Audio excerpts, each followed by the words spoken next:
O Clube do Ouvinte, RU Nossa Senhora de Guadalupe, traz até você a Lei do Amor. Defende dos perigos, dos inimigos da vida. Também sou teu povo, Senhor, estou nessa estrada. Somente a tua graça me basta e mais nada. O povo de Deus. Amigos e amigas, ouvintes da Rádio Universidade, mais uma vez nos reunimos para o nosso encontro semanal sobre o título de A Lei de Deus.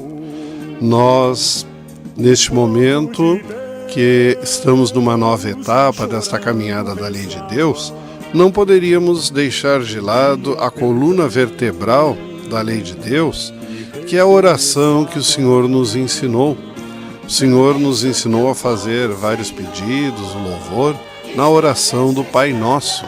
E a oração do Pai Nosso, ela é uma lei gerada no amor do coração do Senhor, para que a gente realmente possa ser filhos libertos do Deus Altíssimo que nos criou para a vida e vida em abundância. Quando nós fazemos esta oração, a primeira palavra que nós usamos é a palavra Pai. E é interessante porque ninguém conhece o Pai de Jesus lá no Evangelho de Mateus, senão o Filho e aquele a quem o Filho o quiser revelar. E nós podemos lembrar que a expressão Deus Pai nunca fora revelada a ninguém. Quando o próprio Moisés perguntou a Deus quem ele era, ouviu outro nome, aquele que é. A nós este nome foi revelado no Filho, pois este nome novo implica um novo nome do Pai. Pai, Pai nosso que estás nos céus. Em realidade, Deus que nos predestinou à adoção de filhos, nos tomou conformes ao corpo glorioso de Cristo. Portanto, como participantes do Cristo, vós sois com justa razão chamados Cristo. Esta é uma expressão de Santo Cirilo de Jerusalém, ele que foi um grande escritor do início da nossa civilização. Também nós temos o São Cipriano que diz assim: o homem novo, renascido e restituído a seu Deus pela graça, diz antes de mais nada, Pai, porque se tornou filho. Ora, como nós chamamos a Deus de Pai?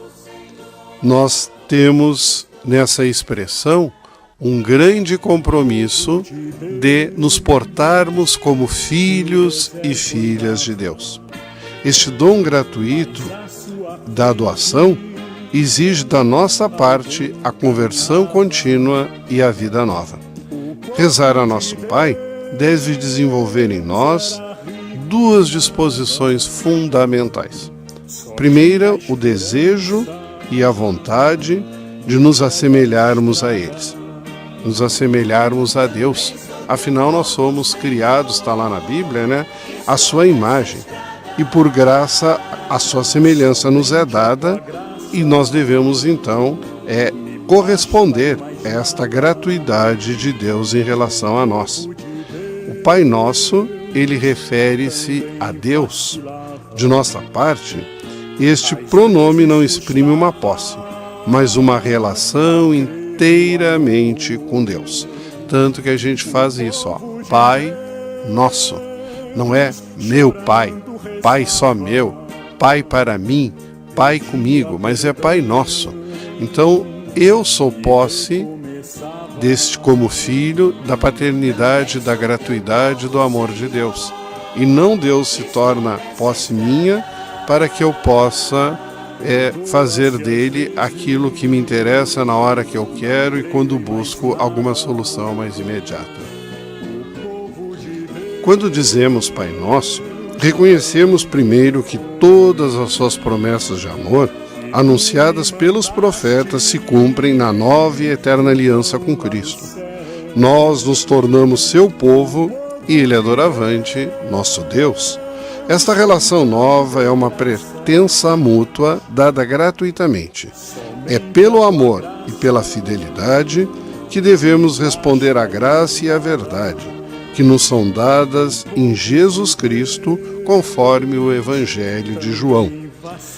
Com a oração do Senhor e a de seu povo nos últimos tempos, este nosso exprime também a certeza de nossa esperança na última promessa de Deus. Na Jerusalém Nova, dirá ele ao vencedor, conforme o livro do Apocalipse: Eu serei seu Deus e ele será o meu filho. Depois do Pai Nosso, nós temos a expressão que estais no céu. Essa expressão bíblica não significa um lugar, um espaço, mas uma maneira de ser. Não o afastamento de Deus, mas sua majestade. Nosso Pai não está em outro lugar. Ele está para além de tudo. Quando possamos conceber a respeito de sua santidade, porque ele é 3 vezes santo. Ele está bem próximo do coração humilde e contrito. Nós temos uma expressão muito bonita, da expressão da igreja que nos diz assim: com razão estas palavras: Pai nosso que estais no céu, provém do coração dos justos, onde Deus habita como que em seu templo. Deus habita no nosso coração. Por elas também, o que reza desejará que em si aquele more a quem ele invoca. Os céus poderiam muito bem ser também aqueles que trazem a imagem do mundo celeste, nos quais Deus habita e se movimenta. Ora, o símbolo dos céus nos remete ao mistério da aliança, que vivemos quando rezamos o nosso Pai. Ele está nos céus, que são sua morada, a casa do Pai é, portanto, nossa pátria. Foi da terra da aliança que o pecado nos exilou, e é para o Pai, para o céu, que a conversão do coração nos faz voltar. A confiança simples e fiel, segurança humilde e alegre, são as disposições que nos fazem perceber que o Pai está nos céus, mas também que o Pai está em nós e deseja desenvolver a sua vontade pela nossa santidade. Nós temos a seguir os 7 pedidos que a oração nos faz. 7 pedidos. Primeiro deles: santificado seja o vosso nome. Ora, o termo santificar deve aqui ser entendido por primeiro, não em seu sentido causativo, só Deus santifica, só Deus torna santo, mas em seu sentido estimativo. Reconhecer como santo, tratar de maneira santa. Em palavras assim mais simples, não colocarmos o valor da santificação que Deus merece como um valor secundário, mas um valor primário. Primeiro santo é Deus. E na sua sequência, nós nos tornamos santos sendo unidos a Ele. Nós não podemos relativizar a santidade de Deus, colocando como outros valores também santos, né? E aí, às vezes, assim, tem expressões, né, que eu nem gostaria de falar aqui, mas que as pessoas colocam até o causador da divisão, o inimigo de Deus, como uma pessoa também capaz de um poder santo, capaz de realizar maravilhas, capaz de ajudar no mundo terreno, né? Mas não é bem assim, não é bem assim. O santo por excelência, o que existiu sempre e sempre existirá, é Deus. Então, por isso é santificado o nome de Deus. Não devo também, né, pegar o nome de Deus para usar em interesse próprio. Até nós poderíamos nos perguntar, como está lá no livro do Levítico, né? Quem poderia santificar a Deus, já que Ele mesmo quem santifica? Ora, santificai-vos e sede santos, porque eu sou santo, diz o Senhor. E o início da santificação, segundo a lei do amor, a lei da igreja, ela começa pelo batismo, quando nós nos tornamos realmente herdeiros do céu, filhos de Deus, longe da culpa original, né? Mas muitas pessoas também costumam perguntar: mas padre, e aquelas pessoas no mundo que não são batizadas, que não são cristãos, eles não são santos? Claro que o Concílio Vaticano II, quando usa a expressão a igreja como corpo místico do Senhor, ele abrange toda a criação. E o que realmente santifica, claro que o batismo é a graça especial, né, que nos é dada e vai desenvolvendo, mas também a graça da consciência, eu querer agir com retidão, eu buscar retidão nos meus atos, eu buscar o bem comum nos meus atos, eu buscar não viver o pecado fechado no egoísmo e o pecado fechado na omissão de não operar esse bem. Esta consciência também ela me ajuda nessa santificação e me torna também filho de Deus, porque busco promover na criação a grande obra do Senhor, busco promover o bem comum. A outra súplica é: venha a nós o vosso reino. O reino de Deus existe antes de nós. Aproximou-se conosco no Verbo encarnado e é anunciado ao longo de todo o Evangelho. Veio na morte e na ressurreição de Deus. O reino de Deus vem desde a sua santa ceia e na Eucaristia ele está no meio de nós. O reino virá na glória quando Cristo restituir a seu Pai. Segundo São Cipriano de Cartago, ele diz assim: o reino de Deus pode até significar o Cristo em pessoa, a quem invocamos com nossas súplicas todos os dias, e cuja vinda queremos apressar por nossa espera. Assim como Ele é a nossa ressurreição, pois nele nós ressuscitamos, assim também pode ser o reino de Deus, pois nele nós reinaremos. Pelo batismo nós nos tornamos sacerdote, profeta e reis, né? E o reino do Cristo significa um lugar de agir pela graça de Deus, fazendo o bem, operando o bem, né? A oração do Senhor trata-se principalmente da vinda final do reinado de Deus mediante o retorno de Cristo. Mas este desejo não desvia a Igreja de sua missão neste mundo. Antes, a empenha ainda mais nessa missão.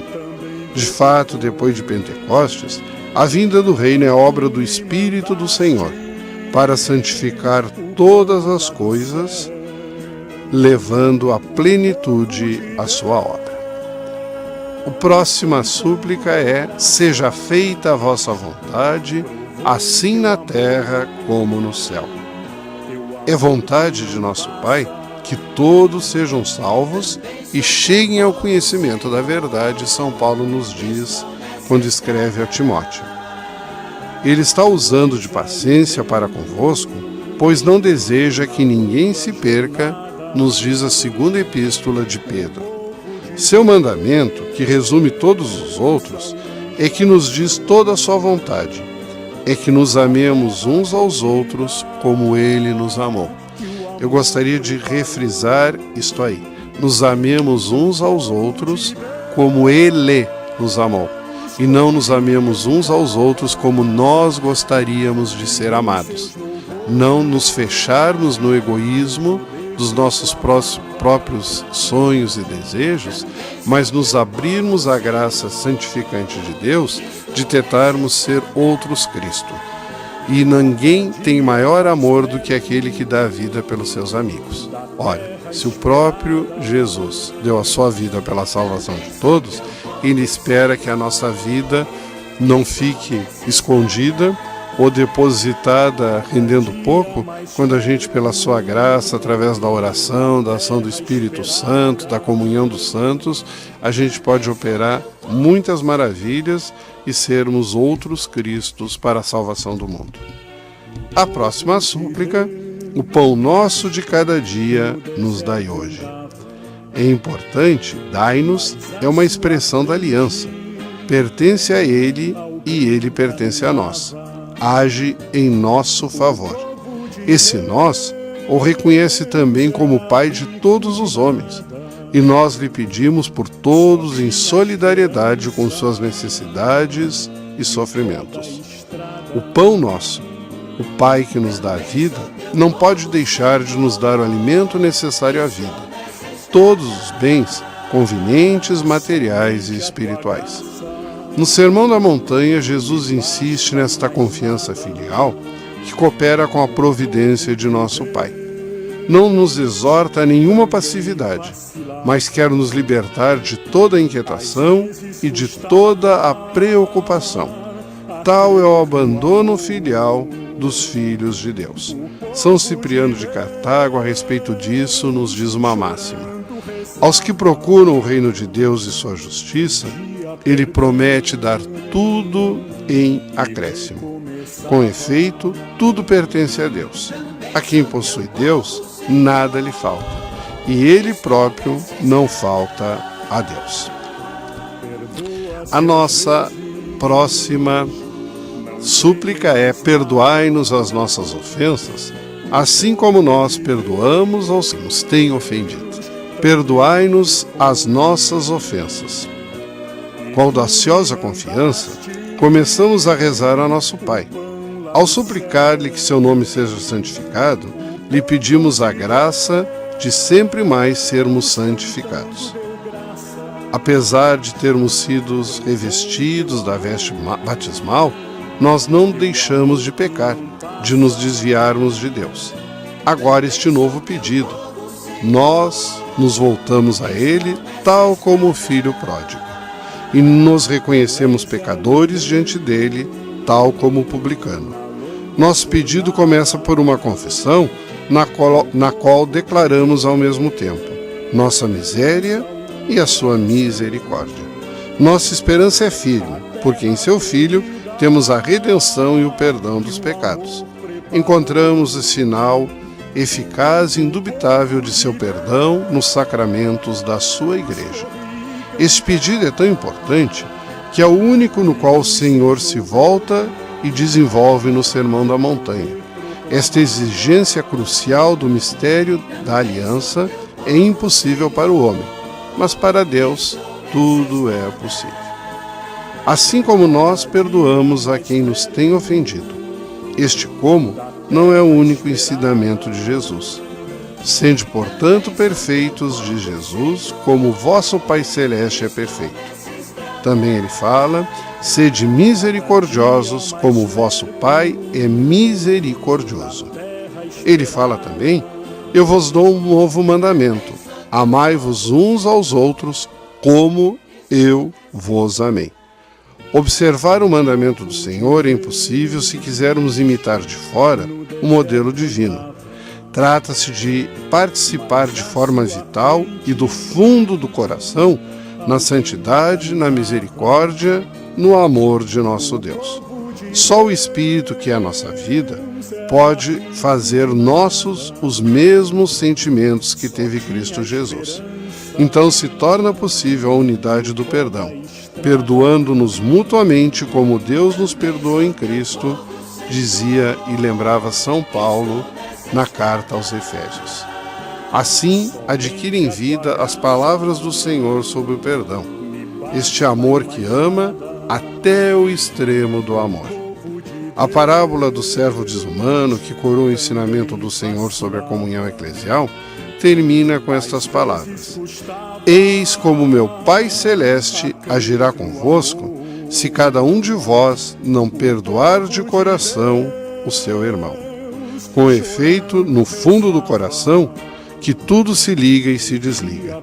Não está sobre nosso poder não mais sentir e esquecer a ofensa, mas o coração que se entrega ao Espírito Santo transforma a ferida em compaixão e purifica a memória, transformando a ofensa em intercessão.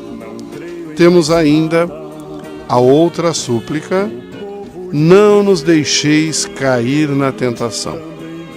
Não cair em tentação envolve uma decisão do coração.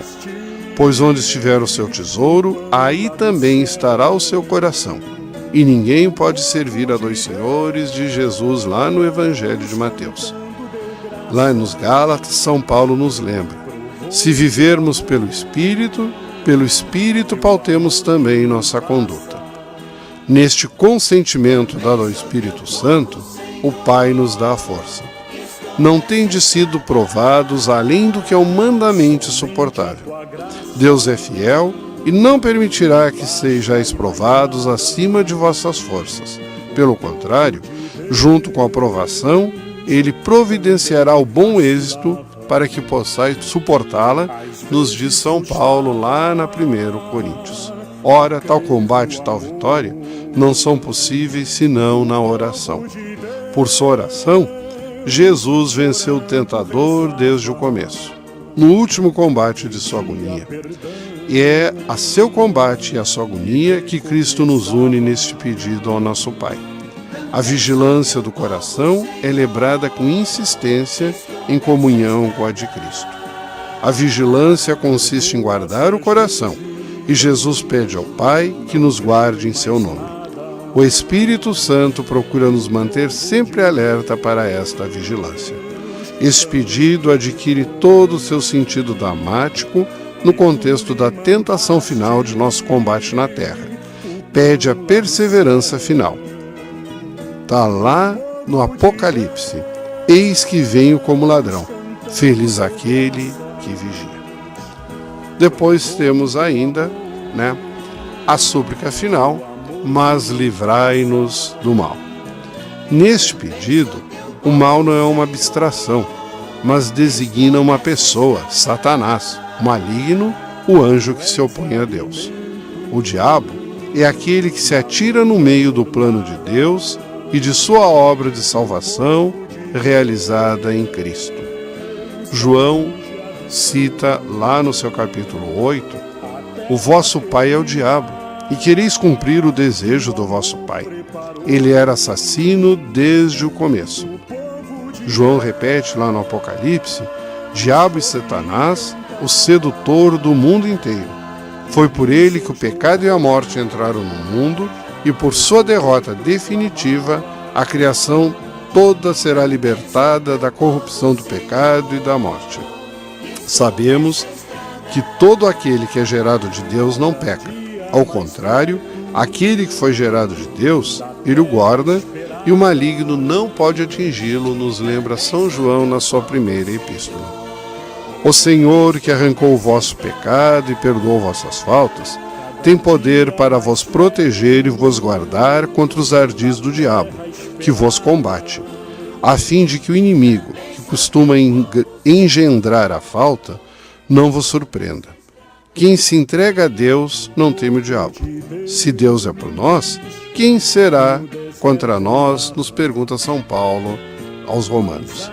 A vitória sobre o príncipe deste mundo foi alcançada de uma vez por todas, na hora em que Jesus se entregou livremente à morte, para nos dar a sua vida. Advém então o julgamento deste mundo. O príncipe deste mundo é lançado fora. Ao pedir que nos livre do mal, pedimos igualmente que sejamos libertados de todos os males, presentes, passados e futuros, dos quais o maligno é autor ou instigador. Neste último pedido, a Igreja traz toda a miséria do mundo diante do Pai. Com a libertação dos males que oprimem a humanidade, ela implora o dom precioso da paz e da graça, de esperar perseverante o retorno de Cristo. Rezando desta forma, ele antecipa na humildade da fé a recapitulação de todos e de tudo aquilo que detém as chaves da morte e a morada dos mortos. Aquele que era e que vem, o Todo-Poderoso. Nós temos ainda a expressão de São Paulo: livrai-nos de todos os males, ó Pai, e dai-nos hoje a vossa paz. Ajudados pela vossa misericórdia, sejamos sempre livres do pecado e protegidos de todos os perigos, enquanto, vivendo a esperança, aguardamos a vinda do Cristo Salvador, que se usa durante a missa. E por fim, temos aquela doxologia final, a conclusiva, né? Que se termina a oração com o amém, dizendo que este amém significa que isto se faça. Tudo aquilo que está contido na oração que Deus nos ensinou. Quando dizemos o amém, dizemos então, né, aquilo que Nossa Senhora disse ao anjo. Quando o anjo anunciou para ela que ela seria a mãe do Salvador, ela disse: Fiat voluntas tuas, quer dizer, seja feito segundo a tua vontade, a tua palavra. Quando nós dizemos o amém, nós repetimos esse gesto tão sublime, tão humilde, entregue de Maria, que diz que assim seja feito, porque essa realmente é a tua vontade e teu é o reino, o poder e a glória.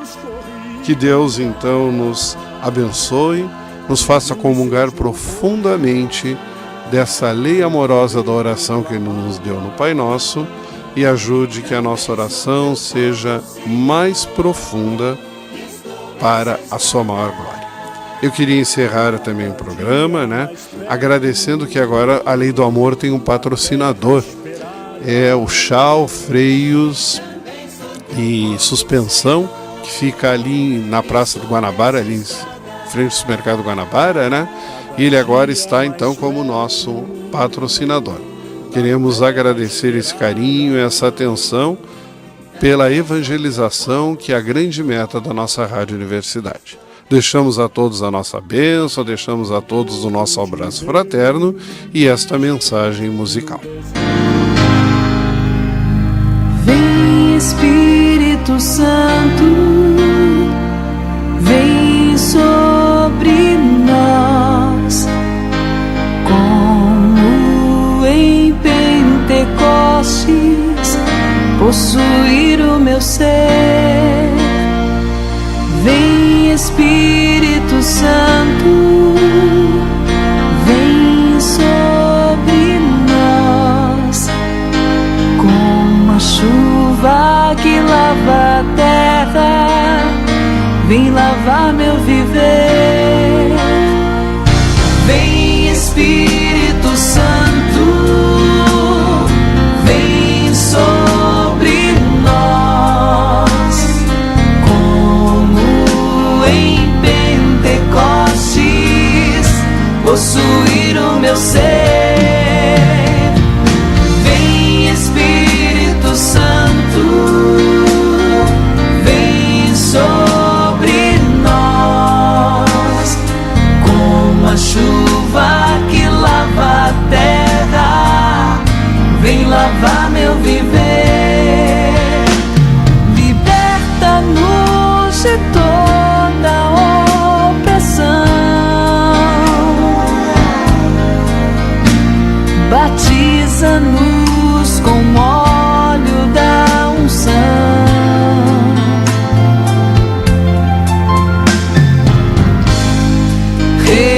Reinflama os carismas com fervor, para que possamos transbordar amor. Vem Espírito Santo, vem sobre nós, como em Pentecostes, possuir o meu ser.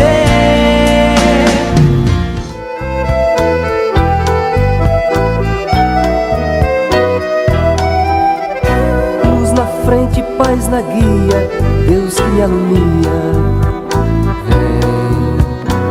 Seja um missionário da evangelização. Participe do Clube do Ouvinte.